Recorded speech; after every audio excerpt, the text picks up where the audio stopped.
Hello friends, maths world में आपका स्वागत है। आज हम डिस्कस करेंगे लैग्रांज थ्योरम, जो कि ग्रुप थ्योरी का एक पार्ट है। तो इससे पहले समझने के लिए आपको मेरी कोसेट वाली वीडियो देखनी होगी, जो मैं ऑलरेडी अपलोड कर चुका हूँ। अगर आप उसको देख लेंगे तो आपको ये थ्योरम समझने में काफ़ी आसानी होगी। तो ये theorem generally BSc level mathematics में पूछी जाती है। तो अगर आप मेरे चैनल पे नए हैं तो उसको सब्सक्राइब कर लीजिए, वीडियो को लाइक शेयर ज़रूर कर देना, क्योंकि मैं ऐसी ही वीडियोस जो हैं अपलोड करता रहूँगा टाइम टू टाइम। तो लैग्रांज थ्योरम कहती है कि जो ऑर्डर होता है ना किसी भी सब ग्रुप का, किसी फाइनाइट ग्रुप का कोई सब ग्रुप है, उसका जो ऑर्डर है वो डिवाइड करेगा पूरे ग्रुप के ऑर्डर को। ठीक है, that is order of H, यानी कि सब ग्रुप है ये एच, वो ग्रुप के ऑर्डर को डिवाइड करेगा। ठीक है, तो पर ग्रुप जो है वो फाइनाइट होना चाहिए। तो हम मान लेते हैं कि लेट एच भी एक सब ग्रुप है, फाइनाइट ग्रुप जी का।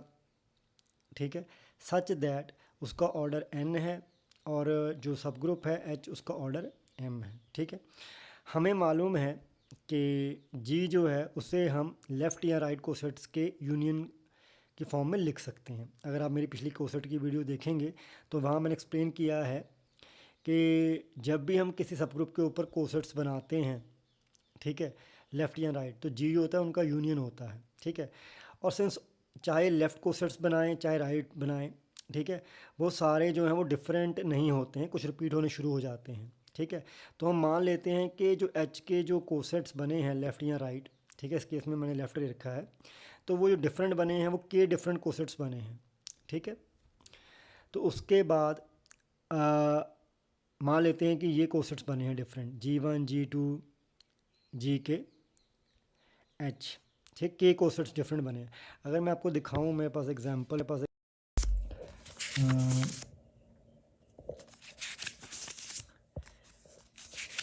ये पर मैंने ये ग्रुप था मेरा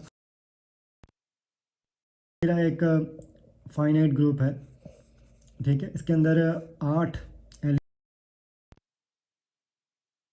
ऊपर मैंने कोसेट बनाए हैं। ये देखिए 1 2 3 4, ये 4 कोसेंट ही डिफरेंट है। उसके बाद जब मैंने अगला बनाने की कोशिश की है तो वो रिपीट हो रहे हैं।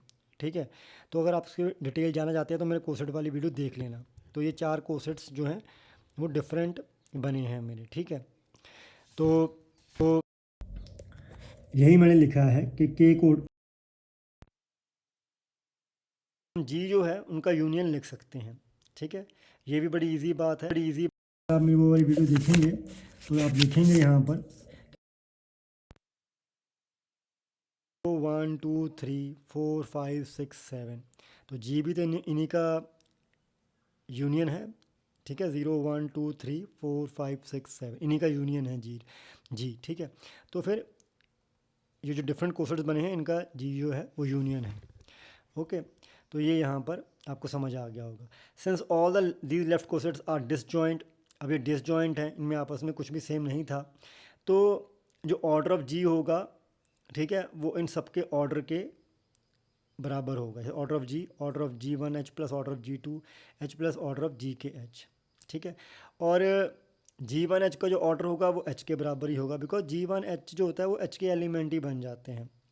ठीक है, तो हम क्योंकि जी वन एच जो है वो ऑपरेशन करने पर एच के अंदर ही चला जाता है। ठीक है, तो जितने एच के अंदर एलिमेंट होते हैं उतने ही जी वन एच के अंदर होते हैं।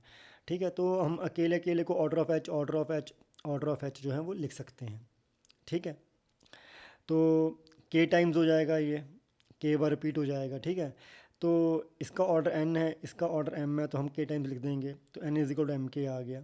तो अगर जब ऐसा लिख पाते हैं इसका मतलब ये होता है कि एम जो है वो डिवाइड कर रहा है एन को, क्योंकि जो एन है वो एम का मल्टीपल आ रहा है। ठीक है, एम डिवाइड कर रहा है इनको, इसका मतलब ऑर्डर ऑफ एच जो है, जो हमने इसके बराबर लिया था, वो ऑर्डर ऑफ जी को डिवाइड कर रहा है, और यही हमें प्रूव करना है। लेकिन कन्वर्स ट्रू नहीं है कि अगर हम एक एम डिवाइज़र लेते हैं, डिवाइज़र है एन का, तो ज़रूरी नहीं है वो सब ग्रुप बन के निकले। ठीक है, अगर जैसे आप देखेंगे इसी एग्जांपल में, तो इसका 2 है, 2 8 को डिवाइड कर रहा है। ठीक है, तो इस पे तो लागू हो रही है। अब 4 भी 8 को डिवाइड करता है, तो ज़रूरी नहीं है कि हमें कोई ऐसा सब ग्रुप मिल जाए जिसका अंदर 4 एलिमेंट्स हों, ठीक है। तो इस तरीके से कहने की कोशिश कर रहा है। तो आई होप आपको ये लैग्रांज थ्योरम जो है वो समझ आ गई होगी, ठीक है। मिलते हैं अगली वीडियो में इसी कुछ नॉलेज के साथ। तब तक थैंक यू वेरी मच।